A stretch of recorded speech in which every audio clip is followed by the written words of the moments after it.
जैसा कि हमारी जो lower PCS UP triple SC की परीक्षा होने वाली है, उसके लिए जो हमने कोर्स लॉन्च किया है, उसमें हमने आपको पहला सब्जेक्ट जो स्टार्ट किया है वो हमारा यूपी जीके का है, जिसमें हमने अभी आपको यूपी का जो है राजनीतिक और भौगोलिक परिदृश्य में आपको 2 वीडियोस पार्ट 1 और पार्ट 2 करके आपको दिए हैं, जिसमें इंट्रोडक्शन के रूप में आपको उत्तर प्रदेश बताया गया है। जो हमारे आगे आने वाले जितने भी टॉपिक हैं उसको पढ़ने से पहले आप पिछले वीडियोस को देखें, जिससे आपको मैप में यूपी कैसा है वो समझ में आएगा, जिससे आगे आने वाली क्लासेस में आपको उससे लाभ होगा। तो आप वो दोनों वीडियोस देखें, उसके बाद आप हमारे जो सीरीज है इसको फॉलो करें तो आपको मैक्सिमम लाभ होगा। तो जैसा कि हमारा आज का टॉपिक है यूपी की मृदा, सॉइल्स ऑफ यूपी, उसमें उत्तर प्रदेश में पाई जाने वाली जो हमारी मृदाएं हैं उनके बारे में डिटेल में आपको बताया जाएगा कि वो मृदा किस क्षेत्र में पाई जाती है और उसमें कौन से अनाज पाए जाते हैं और किस क्षेत्र में ये आपको जो हमारे तीनों क्षेत्र हैं भौगोलिक क्षेत्र उसमें कौन से में ये पाई जाती है। तो हम जैसा कि हम देखते हैं कृषि विज्ञान के एटलस के रूप में उत्तर प्रदेश की मृदा, इसमें आपको उत्तर प्रदेश में 3 क्षेत्र आपको बताए गए हैं। 3 क्षेत्र कौन कौन से हैं? एक सबसे ऊपरी यूपी का जो क्षेत्र है ये भाबर एवं तराई क्षेत्र, उसके बाद दूसरा क्षेत्र जो है ये है मध्य मैदानी क्षेत्र या गंगा यमुना का दोआब, और उसके बाद तीसरा क्षेत्र जो है वो दक्षिण का पठारी क्षेत्र है। तो जो हमारी जितनी भी मिट्टी पाई जाती हैं वो तीनों इसी में आपको समाहित मिलेंगी, जो तीनों क्षेत्र के मध्य में होंगी। अब देखते हैं हम पहला जो हमारा क्षेत्र है वो भाबर एवं तराई क्षेत्र। भाबर एवं तराई क्षेत्र से हम क्या समझते हैं? भाबर क्षेत्र वो है जो हिमालय की तलहटी का क्षेत्र है। इसमें जो हिमालय से आने वाले जो नदियां जब निकलती हैं तो वो अपने साथ कंकड़ पत्थर को बहा कर ले आती हैं।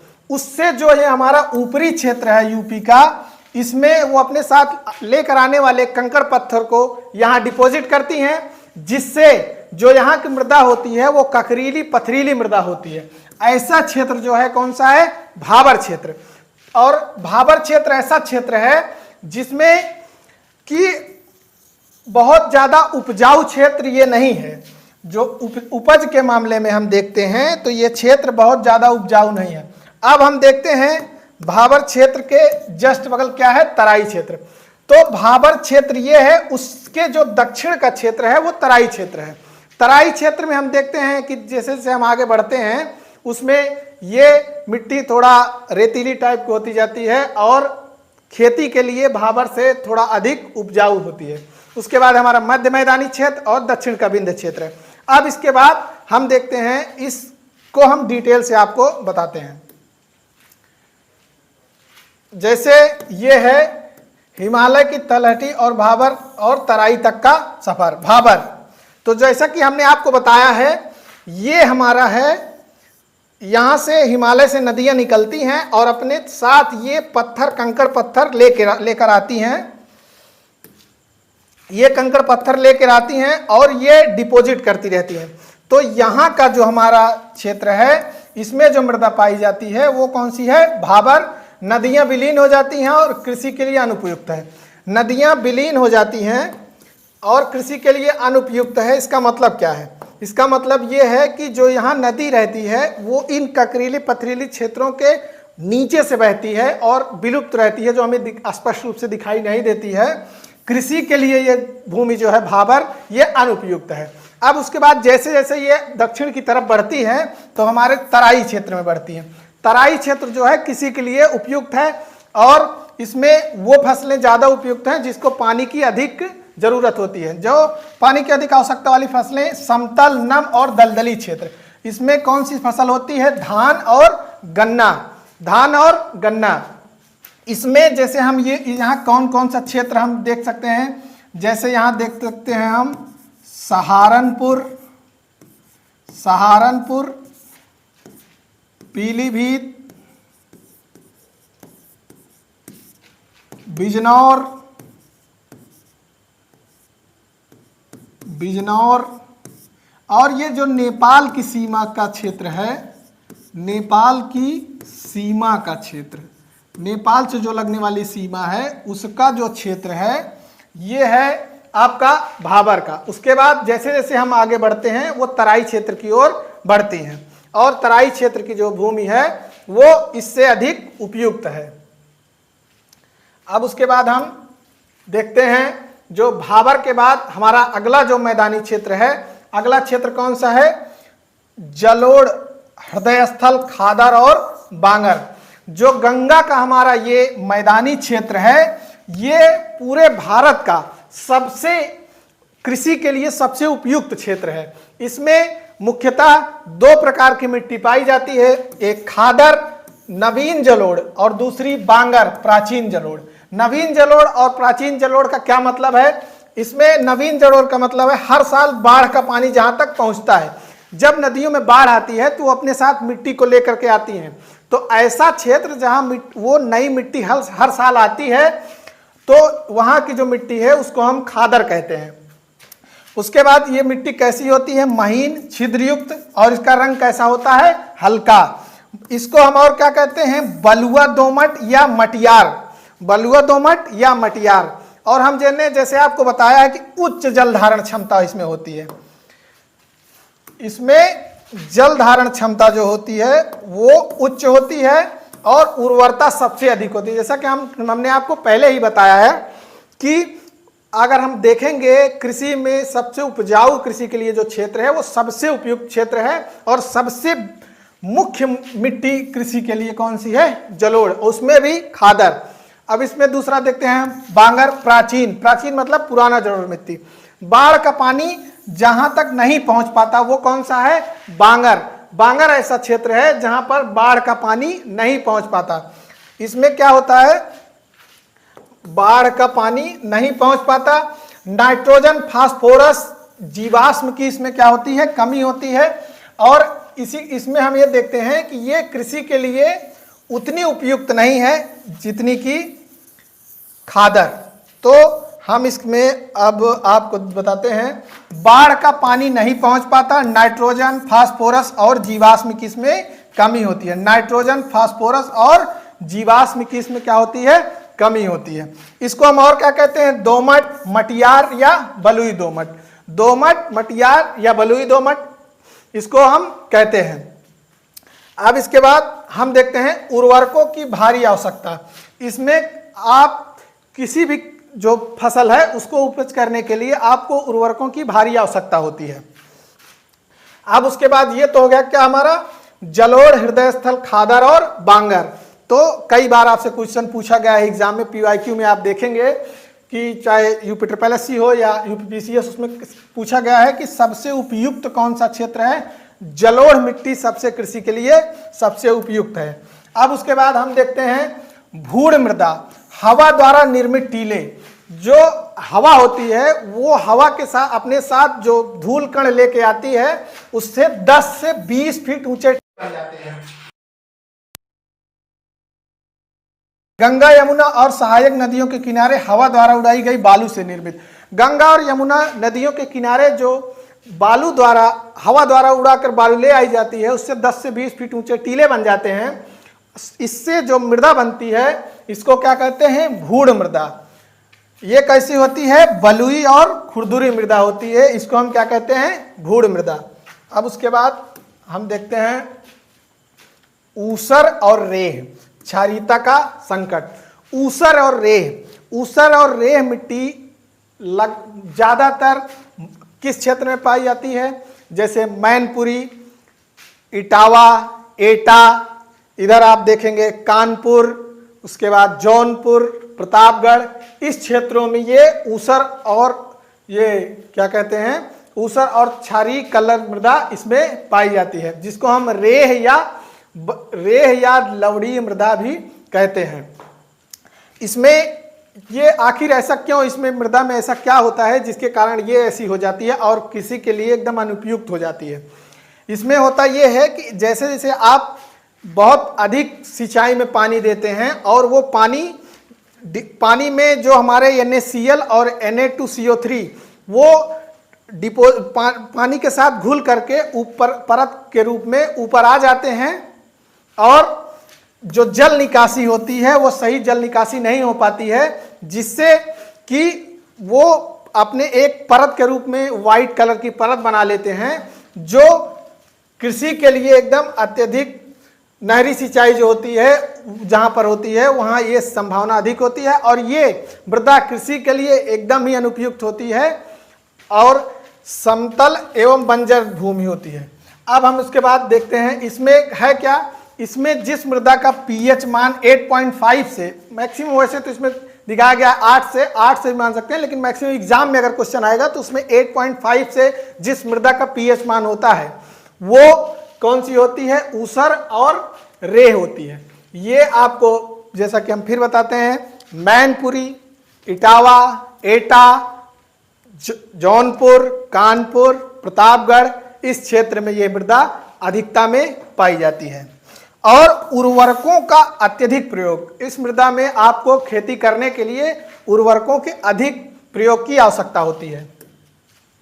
अब उसके बाद अगला क्या है हमारा, पश्चिमी छोर विषमताएं, मरुस्थली और काली मृदा। जो हमारे पश्चिमी छोर है उस पे हम क्या देखते हैं, मरुस्थली मृदा। मरुस्थली मृदा का क्या मतलब है, अधिक तापमान, एक मिनट चलिए इसको ऐसे देख लें। अधिक तापमान और शुष्कता, अधिक तापमान और शुष्कता के कारण बालू के मोटे कण हो जाते हैं और जल धारण क्षमता जो यहाँ की मिट्टी में होती है वो बहुत ही कम हो जाती है। ऐसी मृदा कौन सी होती है, मरुस्थली मृदा। मरुस्थली मृदा कैसी होती है, शुष्क होती है और इसमें जल धारण क्षमता इसकी बहुत ही कम होती है। इसमें कौन कौन से अनाज उगाए जा सकते हैं, मोटे अनाज में बाजरा, ज्वार, मूंग, उड़द, बाजरा, ज्वार, मूंग और उड़द। काली मृदा, दूसरी कौन सी है, काली मृदा या रेगुर, गीली होने पर चिपचिपी, सूखने पर दरारें। गीली जब यह मिट्टी रहेगी तो ये चिपचिपे रूप में रहेगी, उसके बाद जैसे ही ये मृदा सूखती है इसमें दरारें पड़ जाती हैं। ये सबसे उपयुक्त किसके लिए है, कपास की खेती के लिए ये मृदा सबसे उपयुक्त है। कपासी मृदा इसलिए इसको कहते हैं और करैल भी कहते हैं। कपास की खेती के लिए जैसा हमने बताया सबसे उपयुक्त मृदा है। अब उसके बाद हम देखते हैं दक्षिण का पठार और बुंदेलखंड की स्थलाकृति। अब देखते हैं, जैसे हमने दो पहले खादर और बांगर पढ़ा, उसके बाद हमने पढ़ा गंगा का विशाल मैदान क्षेत्र जिसमें खादर और बांगर थी। उसके बाद अब तीसरा क्षेत्र है दक्षिण का पठार और बुंदेलखंड में पाई जाने वाली, विंध्य क्षेत्र में पाई जाने वाली मृदा। इसमें हम देखते हैं पहली जो हमारी है राकड़ मृदा, लाल भूरे रंग की दानेदार मृदा होती है, पहाड़ी ढलानों पर पाई जाती है। जो पहाड़ी ढलाने हैं इसमें जो मृदा पाई जाती है ये कौन कौन सी मृदा है, ये राकड़ मृदा, लाल भूरे रंग की दानेदार मृदा है जो पहाड़ी ढलानों पर पाई जाती है। इसके में कौन सी खेती के लिए मृदा उपयुक्त है, तिल और चने के लिए। तिल और चने के लिए ये मृदा बहुत ही उपयुक्त है। उसके बाद हम देखते हैं दूसरी कौन सी है, पड़वा मृदा। पड़वा मृदा कौन सी होती है, ये होती है हल्के भूरे रंग की यमुना के तटीय बीहड़ों में। यमुना के जो तटीय बीहड़ होते हैं, बीहड़ हैं, वहां पे ये मृदा पाई जाती है, जो इसको क्या कहते हैं हम, पड़वा मृदा। हल्की भूरे रंग की मृदा होती है जो बीहड़ों में पाई जाती है। राकड़ हो गई, उसके बाद पड़वा हो गई। अब तीसरी मृदा यहाँ पर कौन सी पाई जाती है, भोंटा मृदा। भोंटा मृदा यह विंध्य पर्वतीय क्षेत्रों में मोटे अनाज के लिए सबसे उपयुक्त है, मोटे अनाज के लिए सबसे उपयुक्त है। वैसे भी हम देखते हैं कि बुंदेलखंड का जो हमारा क्षेत्र है और विंध्य क्षेत्र, इसमें सबसे ज्यादा मोटे अनाज, चना और अन्य जितने तिल और मोटे अनाज के लिए यहाँ पर सबसे ज्यादा उपज होती है। तो ये हमारी क्या हो गया, हमारा विंध्य क्षेत्र और इसमें पाई जाने वाली मृदाएं और इसमें जो इसमें होने वाली फसलें हैं उनके बारे में। अब उसके बाद हम देखते हैं आगे क्या है, बुंदेलखंड की विशिष्ट मृदा और रासायनिक प्रभाव। माड़ मृदा या मार मृदा, मार मृदा या माड़ मृदा, ये है काली मिट्टी के समान चिकनी पानी मिलने पर कीचड़, काली मिट्टी के समान चिकनी होती है और पानी मिलने पर ये कीचड़ बन जाती है। इसमें कृषि करना इसमें दुर्लभ है। कृषि करना इसमें क्या है? दुर्लभ है। क्यों ऐसा है? क्योंकि इसमें सिलिका की मात्रा 60%, फास्फोरस और लौह की मात्रा इसमें 15% और एल्यूमिनियम की मात्रा 25% है, इसलिए इसमें खेती करना अत्यंत दुर्लभ है। उसके बाद हम देखते हैं लाल मृदा। लाल मृदा किस क्षेत्र में पाई जाती है? झांसी, मिर्जापुर, सोनभद्र। झांसी, मिर्जापुर और सोनभद्र के क्षेत्र में लाल मृदा पाई जाती है। कमी किसकी होती है? नाइट्रोजन, फास्फोरस, चूना, जीवाश्म। नाइट्रोजन, फास्फोरस, चूना और जीवाश्म। और उसके बाद अधिकता किसकी होती है? लौह की अधिकता। लौह की अधिकता इसमें क्यों होती है? फेरिक ऑक्साइड के कारण इसमें लौह की अधिकता होती है। दलहन और तिलहन के लिए सबसे अधिक उपयुक्त है। दलहन और तिलहन के लिए यह मृदा सबसे अधिक उपयुक्त है। ये क्या हो गया हमारा? बुंदेलखंड की जो और भी विशिष्ट मृदा है, माड़ मृदा, मार मृदा, ये काली मिट्टी के समान चिकनी, पानी मिलने पर कीचड़, और ये कृषि के लिए अनुपयुक्त है। क्यों? क्योंकि सिलिका की मात्रा 60%, फास्फोरस 15% और एल्यूमिनियम की मात्रा 15% है। ये कृषि के लिए अत्यंत दुर्लभ है। लाल मृदा किस क्षेत्र में पाई जाती है? झांसी, मिर्जापुर, सोनभद्र। इसमें क्या होता है? नाइट्रोजन, फास्फोरस, चूना, जीवाश्म की इसमें क्या होती है? कमी होती है। अधिकता किसकी होती है? लौह की अधिकता। और इसमें कौन लौह की अधिकता अधिक होती है? उसके बाद दलहन और तिलहन के लिए ये उपयुक्त होती है। ये हमारा विंध्य क्षेत्र के बारे में हो गया। उसके बाद उत्तर प्रदेश की मृदा की सार्वभौमिक चुनौती, जैसे खादर और बांगर में हमने देखा। बांगर में क्या है? बांगर में दिक्कत यह है कि नाइट्रोजन, फास्फोरस, जीवाश्म की इसमें कमी है, तो खेती करने के लिए थोड़ी उपयुक्त कम है, क्योंकि इसमें नाइट्रोजन, फास्फोरस और जीवाश्म की कमी है। और उसके बाद मरुस्थलीय मृदा जो है, इसमें नाइट्रोजन और जीवाश्म की कमी है। ये एक चुनौती के रूप में है कृषि करने के लिए, क्योंकि इसमें नाइट्रोजन और जीवाश्म की कमी है। और हम देखते हैं तीसरी, लाल मृदा, नाइट्रोजन, फास्फोरस और जीवाश्म की कमी। तो मैक्सिमम ऐसे क्षेत्र लगभग हैं जिसमें नाइट्रोजन, फास्फोरस और जीवाश्म की इन चीज़ों की कमी है, और इसी के लिए इसमें बताया गया है। यही कारण है कि उत्तर प्रदेश कृषि उर्वरकों, विशेषकर यूरिया और डीएपी का अत्यधिक निर्भरता वाला प्रदेश है। चूंकि नाइट्रोजन, फास्फोरस और जीवाश्म की कमी होने के कारण उत्तर प्रदेश में मैक्सिमम क्षेत्र ऐसा है जिसमें आप कृषि करने के लिए यूरिया और डीएपी पर आप निर्भर रहते हैं। जैसा कि आप अपने गांव के परिवेश में आप अक्सर देखते होंगे, खेती करने के लिए आपको यूरिया और डीएपी की आवश्यकता होती है। ये हमारा हो गया। अब उसके बाद देखते हैं कृषि और मृदा का प्रकार, मुख्य विशेषता और उपयुक्त फसलें।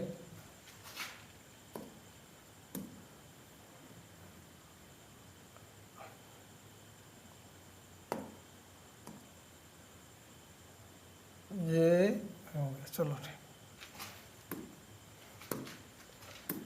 अब यहाँ पर हम देखते हैं पहला, मृदा का तराई में जो मृदा होती है की विशेषता क्या है? उच्च नमी।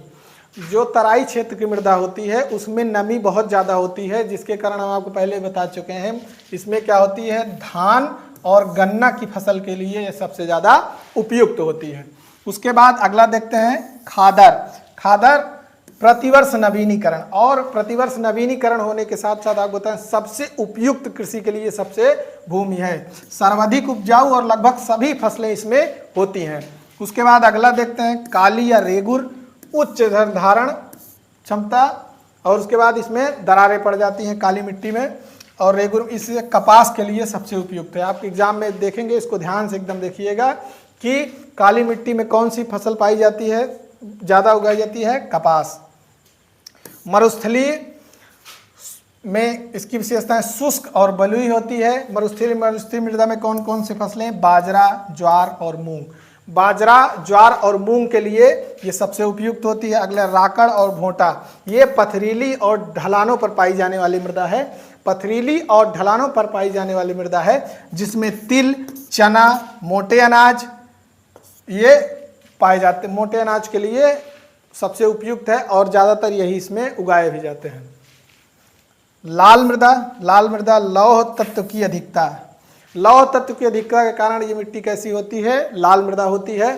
दलहन और तिलहन के लिए सबसे ज़्यादा उपयुक्त होती है, दलहन और तिलहन के लिए सबसे ज़्यादा उपयुक्त होती है। उसके बाद इसमें एक चीज़ यहाँ आप और ध्यान से देखेंगे कि इसमें एग्जाम में कई बार पूछा गया है, जो हवा से विंड इरोजन है, विंड इरोजन, इससे विंड इरोजन हवा के द्वारा जो मिट्टी उड़ाकर लाई जाती है, मिट्टी की कटान से होती है, ये किस क्षेत्र में होती है विंड इरोजन? ये उत्तर प्रदेश का कौन सा है? एक है जिला कौन सा है? मथुरा और आगरा, ये सबसे ज़्यादा यहाँ होता है। उसके बाद जो वाटर इरोजन होता है, इससे ये कहाँ से? वाटर इरोजन ये होता है किस क्षेत्र में? ये जो बीहड़ चंबल नदी जो है, चंबल नदी, एक मिनट,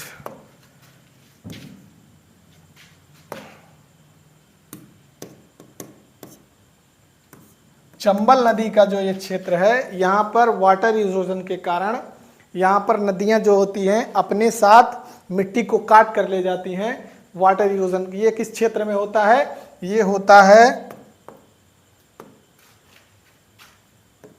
चंबल नदी के, ये कहाँ पे है? ये है इटावा। इस कौन सा जिला है? आप देखेंगे यहाँ पर इटावा। और वाटर इरोजन, विंड इरोजन जो है मथुरा और आगरा में, वाटर इरोजन जो होता है ये चंबल नदी से होता है। कहाँ पे होता है? ये किस क्षेत्र में? इटावा के क्षेत्र में। तो ये हमारा मृदा का टॉपिक कंप्लीट हुआ। और उसके बाद जो हम अगला टॉपिक देखेंगे वो देखेंगे उत्तर प्रदेश की जलवायु के विषय में, और उत्तर प्रदेश की कौन कौन सी फसलें हैं जो हम आपको उसके बारे में अगला टॉपिक बताएंगे। तो हम आशा करते हैं आपको ये चीज़ें बहुत अच्छे से समझ में आई होंगी। और अगर आप ये वीडियो अभी देख रहे हैं तो आप इसके पहले के जो उत्तर प्रदेश का इंट्रोडक्शन बताया गया उन दोनों वीडियोस को पहले देख लें, आपको मैप के थ्रू ये चीज़ें समझने में आसानी होगी। तो जैसा कि ये आज का लेक्चर संपन्न हुआ, और मिलते हैं आपको से नेक्स्ट क्लास में। धन्यवाद।